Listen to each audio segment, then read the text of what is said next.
your work as a writer, your work as a thinker, for those who are familiar with you, are the accolades are tremendous. I was just with a group of rabbis and other Jewish leaders, and one after another, they kept talking about a different book that changed their life that you had written in some way. And so you have yet another book coming out that is perfectly timed for this wise guy, which is a week before Passover. And you have a book that's essentially a graphic novel. Here it is, folks. You can take a look at it. It's one little goat.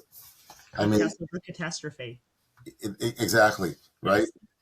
So I think I'd start off by asking you about maybe what was your most salient Passover memory that you carried from your childhood? What were Seder's like for you growing up? Well, so this book is actually inspired by two Seders that I went to growing up. And one of them was the Seder that my parents hosted, where I'm one of four children, and it was very important to my parents that we be very creatively involved in the Passover story. And the way we did this was every year we were assigned to write plays and skits and songs and things that we would act out at the Seder for different parts of the Seder. So this would be instead of American Idol, it would be, Egyptian Idol or something like this. And it was whatever was in pop culture at that time. It was a lot of, show tunes and whatever. And, this was a very, very participatory, very creative. It was something we looked forward to all year. And then the second night Seder that I went to very often growing up was, we often would go to another family's Seder. These people are not related to me. They were friends of ours. And this was a gigantic multi-generational Seder. It was probably about 50 people. And they used to seat everyone at the Seder by age. A very long table. And on one end was the old people. And I'm 48 years old, so this is in the 80s and 90s. And so at that time, the old people in this particular Seder, a lot of them were Holocaust survivors. Sure. A few of them had actually participated in the Warsaw Ghetto Uprising, which was on Pesach of Passover of 1943. So that was what their Seder was about. I mean, they were singing in Yiddish and songs that I now know what they mean, but I did not at the time. And then in the middle of the table, there were people my parents' age, and a couple of those people were Soviet refuseniks who had come to this country in the 10 minutes in 1979 where Jews were able to come to this country, and they were very active in what was then the movement to free Soviet Jews, and that's very much what their Seder was about. And then on the other end were me and the other kids, and we're just making jokes about the Simpsons. And I felt even at that time I understood there's at least 3 Seders happening at this Seder. And I just was sort of, and I didn't like this Seder because it was so much less participatory than my family's Seder. But I just was sitting at this long table, and I remember having this kind of weird vision at some point where I imagined that this giant, this room with this giant Seder that we're in is a lighted box that's sitting on a tower of lighted boxes that are all rooms in which the people at the Seder's previous Seders had taken place. Wow. And I just realized at some point you get to when the old people at this table were children. And then I'm thinking, who are the old people at the table when they were children? And then when those people were children, who were the old people at this table? And this is an idea that's been with me for a long time. Well, that's exactly the book is essentially an exploration of what you call a tell. A tell is essentially this history that's built, layers and layers of history that one built upon the other. Right. And so that's a really vital piece of the story. It's it forms the structure, as it were, of but in time. Here it's kind of history, and what becomes a man-made hill is actually, temporally, it's, time. Yeah, it's a physical manifestation of time, where you're traveling through time instead of space, going down into the layers of the tell. Right. And so what you write about in the author's note is you essentially write about being terrified of days disappearing as a child. As a child, you were I'm terrified of these days. And it was the one night that you lost that fear, you wrote, you describe it as a lighted box at the top of a tower of other lighted boxes. Yes. Like, what a powerful image of Jewish memory and the tell. So can you tell about that? Yes. Well, because I felt like, look, this was something I was thinking about since I was a child, was like, and honestly, this is my subject as a writer. My subject as a writer is time. Right. It's like, how do we live as mortal people in a world that outlasts us? Like, this is sort of the central question I'm exploring as a writer.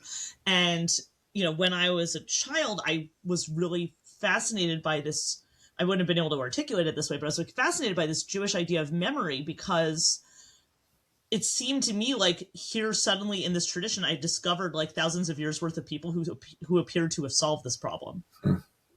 right? Because there's like this eternal recurrence.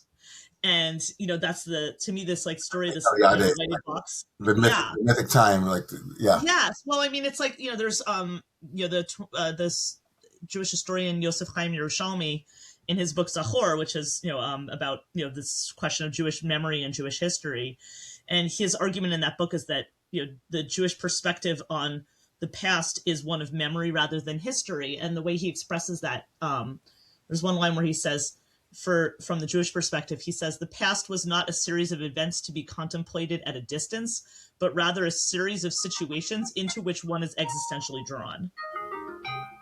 And that's very much what the Seder night is, right? It's really not, it's like a reenactment, right? It isn't, it's much more like it's a reenactment rather than, you're not just like, you actually can't really learn that much about the story of the Exodus just by reading the Haggadah. Right. Like, that's not the most efficient way to learn about the Exodus. I mean, you could read the Torah, right? But there's like, it's instead showing you how to reenact it, right? It's like you have the same menu, right? You're eating the same foods. Hold And on. then it's like, and it's not just that, but it's also like there's this, the idea, of course, that every person has to see themselves as if they came out of Egypt.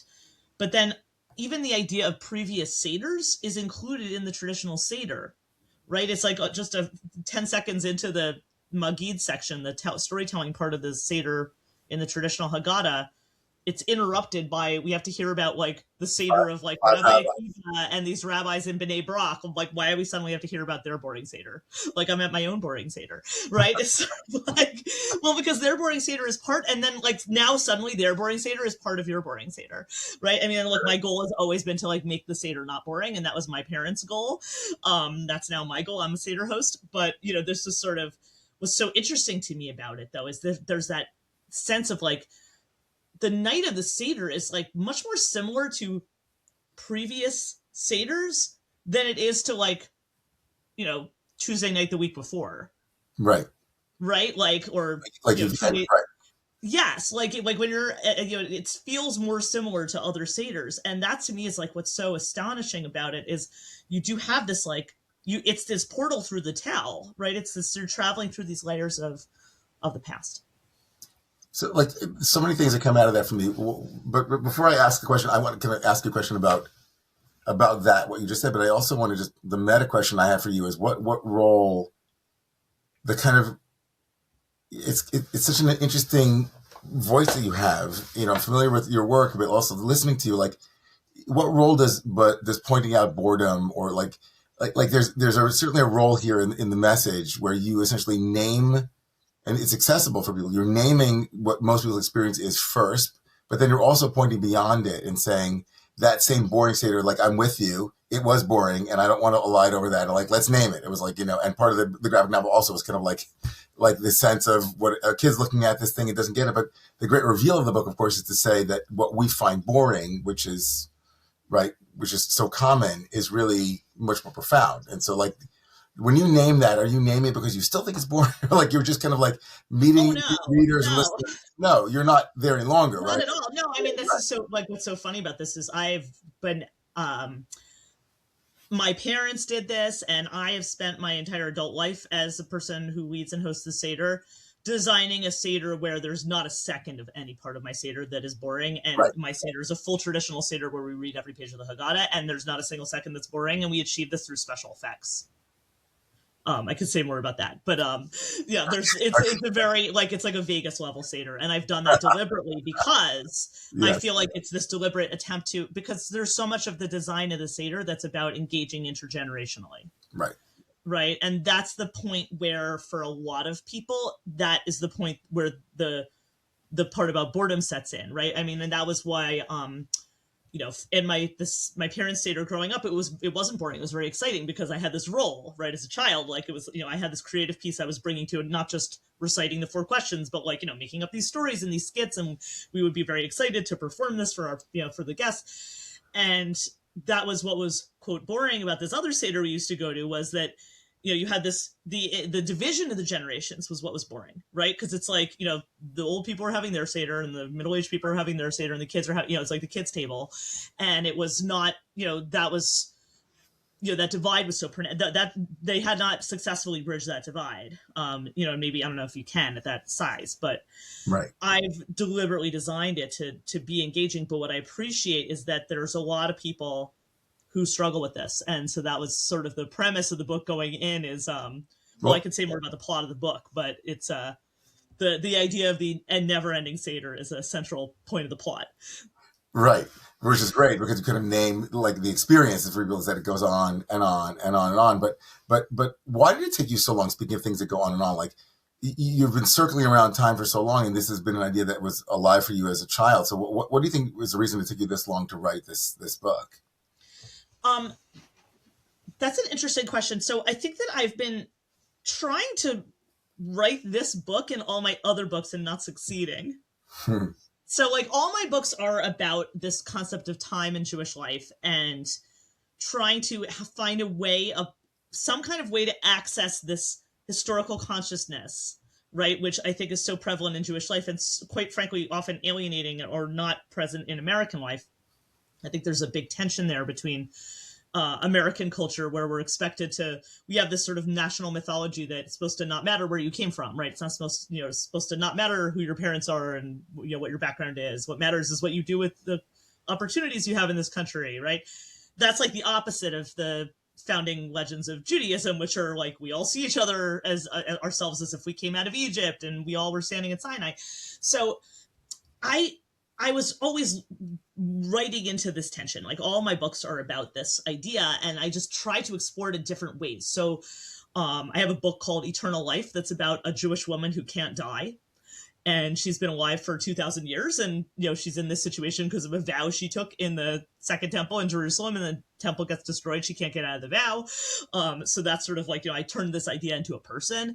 I have a book that's about a book called A Guide for the Perplexed that's about a software developer who creates an app that records absolutely everything you do. And then there's part of the story that goes back into the discovery of the Cairo Geniza, which was this sort of massive medieval document dump of like hundreds of, 100,000 documents that were sort of left in this storage closet in this synagogue, a medieval synagogue in Cairo. I have another book that's about like an art theft of a Chagall painting from a Jewish museum during a singles pop cocktail party, and then it goes back into the life of Chagall. So it's like I was always doing this, where I was like sort of trying to bring the past into the present in all kinds of like elaborate ways. This was just like the easiest, like the most direct way to do it, and I don't know. It was why? What can you say? Like what can you say in a graphic novel for children that you feel you couldn't say, let's say, in your other work? Oh, because I just basically took this idea that I had been wrestling with in my adult work for 20 years and I just made it literal. I just made it literal. Like we open up a hole in the floor and then we get to go back in time. Right? It suddenly just becomes like, it's literally like the portal to the past is the cover of the book, which is has a hole in it. It's like, you can just make it completely literal. Yes. And so you made it literal. So you can tell us about the plot of the book, because we're talking about this piece, but you, in some profound way, coming back to what I said we're going to come back to, which is what you had just opened up around Passover. Like this is a Haggadah. I mean, like. Well, it's not literal. People not literally. No, of course not. Expect it to be a Haggadah, but like no. So thank you for that. Okay, so as a rabbi here in the conversation, like let's say like this is not Haggadah. Like this is not an approved Haggadah for fulfilling the mitzvah of Rabbi Gamliel and all the other rabbis and so on. But but in form, if the purpose of it is to actually to like tell the story of liberation, tell a story that's engaging and have it, it's a part of the Oh like you're yes. telling a story about stories, and in the form of a story that's for children, Mhm. but also can meet. Absolutely. So it's in that sense, you're using Passover as the most perfect portal of to work around tells and around like eternal occurrence and so on. So tell us about the plot of this never-ending Passover night and the one little Yes. goat. Yeah. Sure. So, yes, the book is about a family at their Passover Seder, and they are unable to find the afikomen, which is this piece of matzah that's hidden at the toward the end of the meal, and the thing is that there's an in Jewish law you're not supposed to finish you can't finish the Seder without the afikomen. That's why we have this whole afikomen hunt. Kids will hide it, or adults will hide it, and kids will find it, and there's some, like, you get, usually the child gets some kind of prize for returning it to the host, because that prize is actually a ransom, right? Because the host cannot complete the Seder ceremony without this afikomen.